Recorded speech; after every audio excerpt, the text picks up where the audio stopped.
L'une des questions qu'on nous pose souvent quand on dit qu'on travaille en équipe sans chef, c'est de savoir comment on décide qui fait quoi. Donc comment on répartit la charge de travail au sein de l'équipe. Je pense que c'est vraiment une question importante dans des équipes qui fonctionnent de manière agile, puisque si on a un sentiment d'inégalité ou d'inéquité dans la répartition de la charge de travail, on peut rapidement avoir des tensions aussi entre les collègues. Donc c'est quelque chose qu'on a pris au sérieux au sein de notre équipe.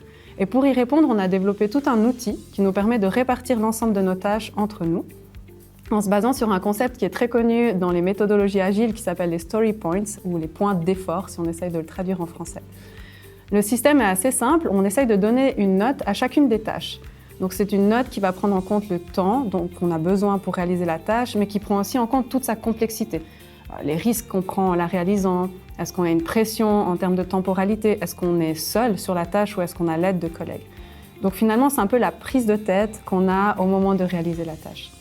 On attribue des notes comme ça à l'ensemble de nos tâches au sein de l'équipe et ensuite on les répercute dans un tableau. C'est un tableau Excel, mais c'est finalement notre tableau de bord en termes de répartition des tâches.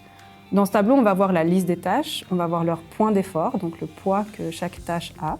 Et puis on va voir qui la réalise au sein de l'équipe. Est-ce que c'est un travail individuel, de binôme, un travail d'équipe?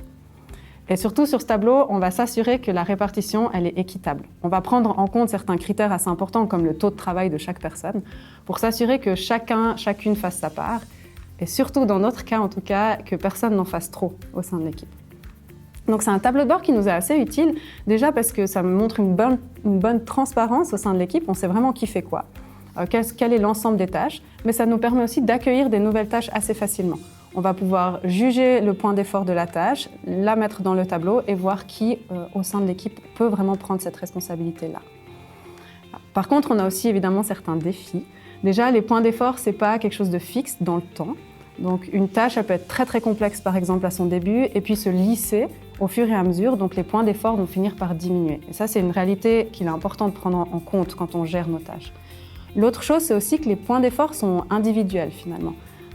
Une tâche, elle n'est pas autant lourde à porter pour une personne que pour une autre. Ça va dépendre de nos compétences, de notre expérience, etc. Et c'est vraiment important de le prendre en compte si on veut être efficace au sein de l'équipe.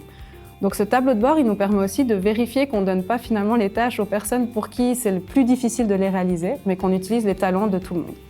Donc ça, c'est vraiment des points qui nous semblent cruciaux.